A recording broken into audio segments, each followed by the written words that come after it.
ابو عبیدہ ابن جراح یہ وہ صحابی ہے. میں مختصر تعارف کر دیا, یہ وہ صحابی ہے. اللہ حضرت سیدنا فاروق اعظم نے ان کو ایک لشکر کا امیر بنا کے بیت المقدس کی طرف روانہ کیا. اب دیکھیے فتح بیت المقدس, حضرت عمر کے ہاتھوں پر بیت المقدس فتح ہوا. فلسطین جو پہلی بار حضرت عمر نے جس کو فتح کیا اور پھر وہ ہمارے قبضے میں رہا مسلمانوں کے. پھر عیسائیوں کا غلبہ ہوا, مسلمانوں میں غفلت آئی, پھر عیسائیوں نے اسے اپنے قبضے میں لیا. پھر سلطان صلاح الدین ایوبی نے پھر دوبارہ اسے فتح کیا اور پھر اس پر قبضہ کیا. پھر اس کے بعد سلطنت عثمانیہ کے دور میں وہ سلسلہ چلا 1000 سال تک مسلمان وہاں غالب رہے. سلطنت عثمانیہ ختم ہوئی 1938 میں. عیسائیوں نے یہودیوں کا وہاں پر آنا جانا ہوا اور پھر آج جو نوبت ہے یہ آپ سمجھ جائیے کہ ہم کس درجے پر پہنچ چکے ہیں.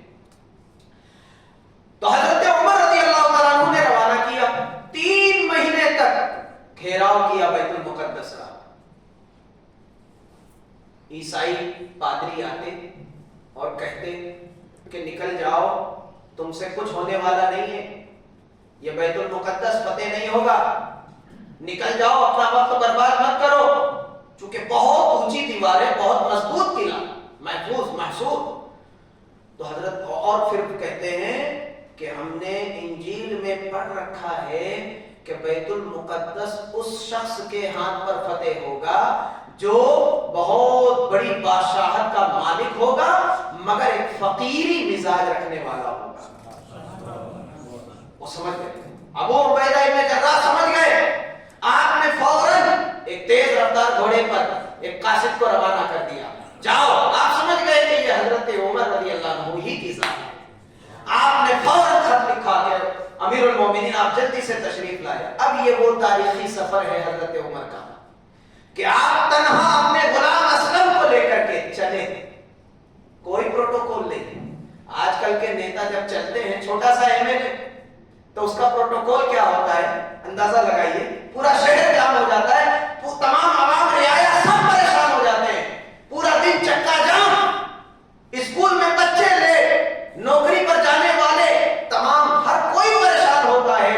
یہ 34 لاکھ اسکوائر کلومیٹر پر حکومت کرنے والا منفرد بادشاہ اسلام خلیفۃ المسلمین امیر المومنین ایک عظیم سفر پر روانہ ہو رہا ہے. تاریخی سفر ہے, سنہری الفاظ میں لکھے جانے کے قابل ہے. یہ بات آپ چلے تنہا اپنے غلام ایک آدمی اسلم کو لے کے چلے. کچھ کھانے پینے کا لیا, راستے بھر کا, اسلم کو لیا اور چلے. اور کیا کس انداز میں چلے, یہ 22 لاکھ مربع میل پہ حکومت کرنے والا بادشاہ کس انداز میں چل رہا ہے. کہتا ہے انصاف دیکھو, عدل و انصاف کا ذرا اندازہ تو لگائیے. آپ نے ایک اصول بنا دیا کہ اسلم سنو, تم بھی انسان ہو, میں بھی انسان ہوں. ایک منزل تم اونٹ پر سوار رہو گے, میں اونٹ کی لگام پکڑ کے چلوں گا, اگلی منزل میں میں اونٹ پر سوار رہوں گا اور تم اونٹ کی لگام پکڑ کے چلو گے. اللہ اکبر. دوستو قربان جاؤ فاروق اعظم کے عدل و انصاف پر. اسی طرح یہ سفر طے ہوا اور آپ پہنچے ہیں بیت المقدس کی. جب حدود میں آپ داخل ہوئے ہیں تو بارش کا موسم تھا, پانی گرا ہوا تھا, کیچڑ تھا, اور اتفاق ایسا کہ جب آپ وہاں انٹر ہوئے ہیں تو اس وقت اس منزل پر حضرت عمر اونٹ کی لگام پکڑ کے چلے آ رہے. یہی منظر تو اس عیسائی عالم کو دیکھنا تھا, یہی تو اللہ کو دکھانا تھا, تاکہ وہ انجیل میں جو پیش گوئی ہے کہ ایسے فقیر بادشاہ کے ہاتھوں وہ بیت المقدس فتح ہوگا جس کو وہ اپنی آنکھوں سے دیکھ لے اور یہ پیش گوئی سچ ثابت ہو جائے. حضرت عمر پہنچے, اسلم نے کہا کہ امیر المومنین یہ لوگ مجھے ماریں گے. یہ ابو عبیدہ ابن جراح یہ مسلمان جب دیکھیں گے کہ میں اونٹ پر سوار ہوں اور امیر المومنین اونٹ کی لگام پکڑ کے چل رہے ہیں تو یہ مسلمان مجھ پر لعنت کریں گے کہ کیسا آدمی ہے تو. کہا نہیں, عمر کے نزدیک عدل و انصاف سب سے پہلے ہے, حق تمہارا ہے. امیر المومنین پہنچے دور سے عیسائیوں نے دیکھا کہ خلیفہ مسلمانوں کا آ رہا ہے، اونٹ کی لگام پکڑ کے آ رہا ہے، غلام کو اپنی سواری پہ سوار کر کے اس سواری کی لگام پکڑ کے خود آ رہا ہے۔ اللہ اکبر، کچھ کہنے کی بات نہ تھی، کچھ کہنے کی بات نہ تھی۔ عیسائی تمام خزانوں کی چابیاں، دروازوں کی کنجیاں لے کر آ گئے اور تمام دستاویز لے کر آ گئے اور سیدھے اپنے آپ کو سرنڈر کر دیا کہ اب اگر ہم جنگ کرتے ہیں تو ہم یقیناً ہلاک ہو جائیں گے، بغیر خون کا ایک قطرہ بہے۔ حضرت عمر نے بیت المقدس کو فتح کر اچھا جب پہنچے تھے تو ابو عبیدہ ابن جراح نے کہا حضور میٹنگ ہے اور عیسائیوں کے بڑے بڑے راہب سے میٹنگ ہے، تھوڑا سا لباس نیا پہن لیجیے، یہ سب کیچڑ لگا ہوا ہے نالے میں، اسے ذرا دھو لیجیے۔ کہا نہیں، اے ابو عبیدہ ابن جراح، کیا تم بھول گئے اس بات کو کہ اللہ نے ہمیں عزت، عظمت، فاخرانہ لباس اور اعلیٰ ترین سواریوں سے نہیں دی، اللہ نے ہمیں عزت اسلام کی بدولت دی۔ ہم مسلمان ہو کر، وہ اسی لیے علامہ اقبال نے کہا وہ معزز تھے زمانے میں مسلمان ہو کر، اور تم خوار ہوئے تاریخ قرآن ہو کر۔ چاہتے سب ہیں کہ ہوں مجھے سریا پہ مقیم، پہلے پیدا تو کرے ویسا کوئی قلب سلیم۔ تم ہو آپس میں غضبناک، تم کو آپس میں لڑنے سے فرصت نہیں، تم ہو آپس میں غضبناک، وہ تھے آپس میں رحیم، رحماء بینہم، آپس میں مہربان۔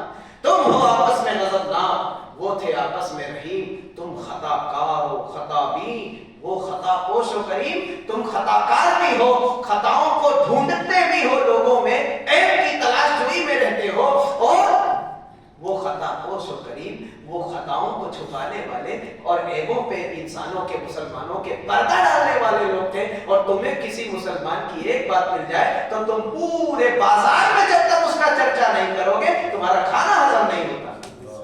تم ہو آپس میں غضبناک، وہ تھے آپس میں رحیم۔ تم خطا کار و خطا بین، وہ خطا پوش و کریم۔ شور ہے دنیا سے ہو گئے مسلمان نابود، ہم یہ کہتے ہیں کہیں تھے بھی مسلمان موجود۔ وضع میں تم ہو نصارا تو تمدن میں ہنود، یہ مسلمان ہیں جنہیں دیکھ کے شرمائے یہود۔ یوں تو سید بھی ہو، مرزا بھی ہو، خان بھی ہو، تم سبھی کچھ ہو بابا، بتاؤ تو مسلمان بھی ہو۔ اللہ اکبر، یہ اسلام کی بدولت اللہ نے انہیں معزز بنایا تھا۔ اور یاد رکھو، جب تک مسلمان اپنے دین حق، اسلام کی تعلیمات، اسلام کے صحیح راستے پر عمل پیرا رہے گا، پوری دنیا کی طاقت مل کے مسلمانوں کا بال بھی بیکا نہیں کر سکتی۔ مسلمان اسی وقت ذلیل ہوا ہے، مسلمان اسی وقت اسے ناحق اور مظلوم سمایا گیا، اس کے خون کو بہایا گیا۔ جب جب مسلمان کے خون کو بہایا گیا، آپ تاریخ کا مطالعہ کر لیں، وہ مسلمان راستے سے ہٹ چکا تھا۔ وہ 313 تھے تو لگتا تھا زمانہ، اور تم کروڑوں ہو تو ستاتا ہے زمانہ۔ بدر کے میدان میں کتنے تھے؟ صرف 313 تھے تو لرزتا تھا زمانہ، اب تم کروڑوں ہو تو ستاتا ہے زمانہ۔ بات صرف اتنی ہے کہ آج تمہارے پاس دولت ضرور آ گئی، آج تم شیش محل میں بھلے رہنے لگے، آج تم بڑے بڑے ویپاری اور کاروباری ہو گئے، آج تم نے کمپنیوں کے مالک بھی ہو گئے، سب کچھ اچھا ہو گیا، پڑھ لکھ کے ڈاکٹر انجینئر بھی ہو گئے، مگر وہ قوت، وہ طاقت جو 313 کے پاس تھی، وہ طاقت و قوت سے تم محروم ہو۔ تمہارے پاس وہ روحانی، وہ عرفانی، وہ جذباتی، وہ اسلامی، وہ عشق اور محبت سے بھری طاقت نہیں ہے، اور اسی طاقت کی بنیاد پر وہ 313 نے بدر کے میدان کو فتح کیا، احد کے پہاڑیوں میں اپنی فتح کا جھنڈا گاڑا، تبوک کو فتح کیا، ایران کو فتح کیا، فارس کو فتح کیا، اس وقت کا سپر پاور فارس اور رومۃ الکبریٰ، اسے فتح کر دیا۔ میرے دوستو، مشرق و مغرب میں اسلام کے جھنڈے گاڑ دیے، دی اذانیں کبھی یورپ کے کلیساؤں میں، کبھی افریقہ کے تپتے ہوئے صحراؤں میں، دشت تو دشت ہے، دریا بھی نہ چھوڑے ہم نے، بحر ظلمات میں دوڑا دیے گھوڑے ہم نے۔ مسلمانوں نے اسلام اور تقوی اور روحانی ایمانی طاقت کی بنیاد پہ اسلام کا جھنڈا پوری دنیا، پوری زمین پہ لہرایا۔ عزیزان ملت، تو حضرت سیدنا فاروق اعظم نے فرمایا کہ ابو عبیدہ، اللہ نے ہمیں معزز یہ دولت کی بنیاد پہ نہیں، اسلام کی بنیاد پہ عطا کی ہے۔ اللہ اکبر، یہ سیدنا فاروق اعظم کی ذات ہے۔ اور ایران کو جب فتح کیا آپ نے، اور ایران کو، تو اس کے بادشاہ کو قتل کیا، مگر اس کی شہزادی جو غنیمت میں آئی، بادشاہ کی شہزادی، ایران میں اس وقت زرتشت، یعنی کہ وہ بات تھوڑی طویل ہو جائے گی، میں صرف اشارہ کر دوں، وہ بادشاہ کی پوجا ہوتی تھی، بڑا محبوب تھا وہ ایرانیوں کا۔ اس ایران کو فتح کیا، بادشاہ کو زنجیروں میں جکڑ کے پیش کیا گیا، اسے قتل کیا گیا، شہزادی کو جس کا نام شہر بانو تھا، کیا تھا؟ جب یہ مال غنیمت میں آئی تو تمام کے تمام مال غنیمت مجاہدین میں تقسیم ہوا، رہ گئی شہزادی۔ تو صحابہ میں مشورہ ہونے لگا کہ اب اس کا کیا کیا جائے، تو سیدنا فاروق اعظم نے یہ فرمایا کہ یہ شہزادی ہے، اس کا پروٹوکول اس کو ملنا چاہیے، اس کا حق اس کو ملنا چاہیے، یہ ہم ایسے کو دے جو وہ بھی شہزادہ ہو۔ تو نگاہ جا کے جمی حسین ابن علی پر، سیدنا فاروق اعظم رضی اللہ تعالیٰ عنہ نے خود شہر بانو جو ایران کے بادشاہ کی شہزادی، اس کو سیدنا امام حسین کے نکاح میں دیا، اور خود آپ نے نکاح پڑھا۔ عزیزان ملت، مگر اس کے نتیجے میں کیا ہوا؟ بس گفتگو مکمل ہو گئی، گفتگو مکمل ہو گئی۔ اس کے نتیجے میں کیا ہوا کہ ایرانیوں کو ایک غصہ رہا، نفرت، مغلوب تو ہو گئے، مفتون تو ہو گئے، مگر ایک نفرت اور کینہ حضرت عمر رضی اللہ تعالیٰ عنہ کے کا ان کے دلوں میں پلنے لگا۔ تو ان کے کچھ معززین نے ابو لولو فیروز کے نام سے ایک شخص کو یہ کام دیا کہ تم جاؤ مدینے میں غلام بن کر وہاں نوکری کرو اور عمر کا کام تمام کرو، تب ہمارے ایران کا، شاہ ایران کا بدلہ مکمل ہوگا۔ سننا، حضرت عمر رضی اللہ عنہ خلیفۃ المسلمین، ایک خوشحالی کا دور چل رہا ہے، یہ مردود آیا، اس لیے مسلمانوں کو علماء نے منع کیا ہے کہ اپنے بچوں کا نام فیروز نہ رکھے، چونکہ یہ بدبخت ملعون، یہ وہ شخص کا نام ہے جس نے فاروق اعظم رضی اللہ عنہ کو شہید کیا دھوکے سے۔ یہ آیا، لوگوں سے جان پہچان کی، کام کیا، ستھاری کا کام کیا، بڑھئی کا کام کیا، اور کڑیا کا کام کیا، کرتے کرتے یہ حضرت عمر کے دربار تک پہنچ گیا۔ اور پھر ایک دن ایسا ہوا کہ سیدنا فاروق اعظم رضی اللہ تعالیٰ عنہ پر اس نے مکاری زرد لگائی، اندھیرے میں مسجد کے اندر مصلی کے پاس منبر کے پیچھے چھپ کر بیٹھا تھا، اور جیسے ہی سیدنا فاروق اعظم سجدے میں گئے، اس نے ایسا وار کیا کہ پوری اتڑیاں پیٹ کی وہ کٹ گئیں، اور سارا کے سارا اندر جو بھی مٹیریل تھا وہ باہر آنے لگا۔ حضرت عمر رضی اللہ تعالیٰ عنہ اپنا کپڑے سے باندھ کر کے، نماز کا کتنا خیال ہے دوستو، ذرا غور کرنا، توجہ دینا کہ نماز ادھوری نہ رہ پائے، آپ اس قابل نہ رہے کہ آپ امامت کر سکتے، آپ نے اپنے پیچھے سے ایک صحابی کو کہا کہ تم نماز کو مکمل کرو۔ حضرت عمر رضی اللہ تعالیٰ عنہ نماز کے کتنا آپ کو خیال ہے، جبکہ آپ کی جان جا رہی ہے، موت کا سامنا ہے۔ بہرحال دوستو، حضرت عمر رضی اللہ عنہ کی بڑی تیمارداری کی گئی، بڑا علاج کیا گیا، مگر وہ کارگر ثابت نہ ہوا۔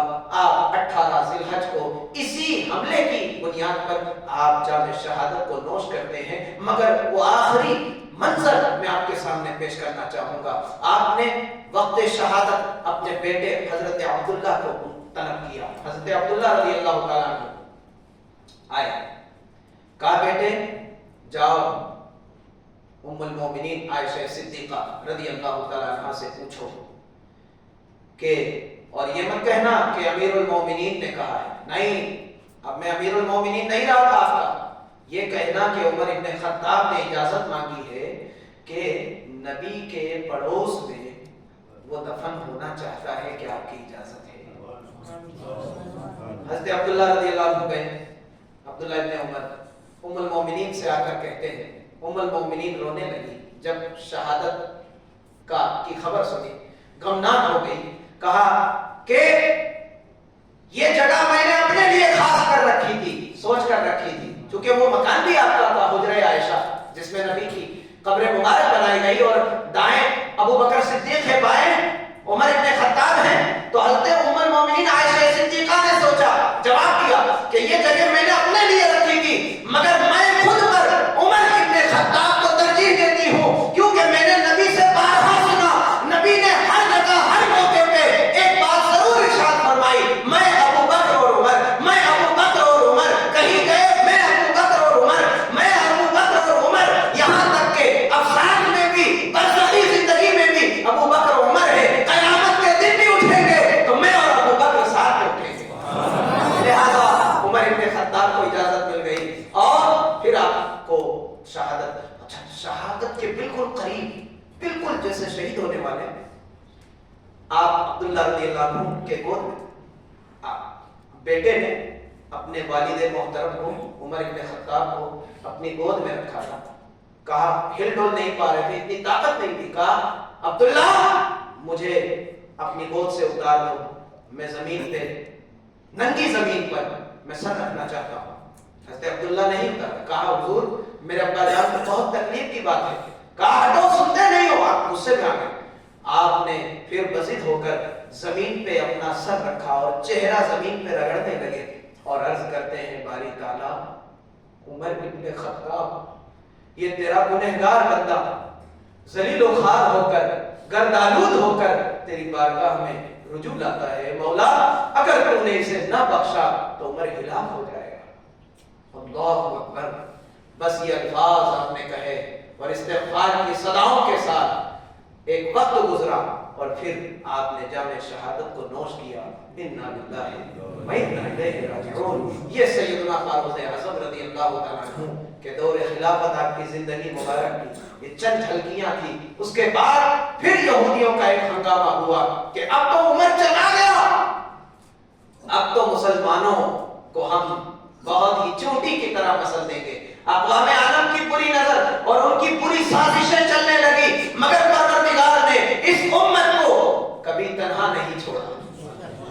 ایک عمر گیا تو اللہ تعالیٰ نے عثمان غنی رضی اللہ تعالیٰ عنہ کو اس عظمت کے ساتھ، اس قوت کے ساتھ پھر کھڑا کر دیا کہ یہ جو سلسلہ اسلام کے عروج و کمال کا چل رہا تھا وہ 12 سال تک، 10 سال تک پھر عثمان غنی رضی اللہ تعالیٰ عنہ کے دور میں بھی جاری رہا.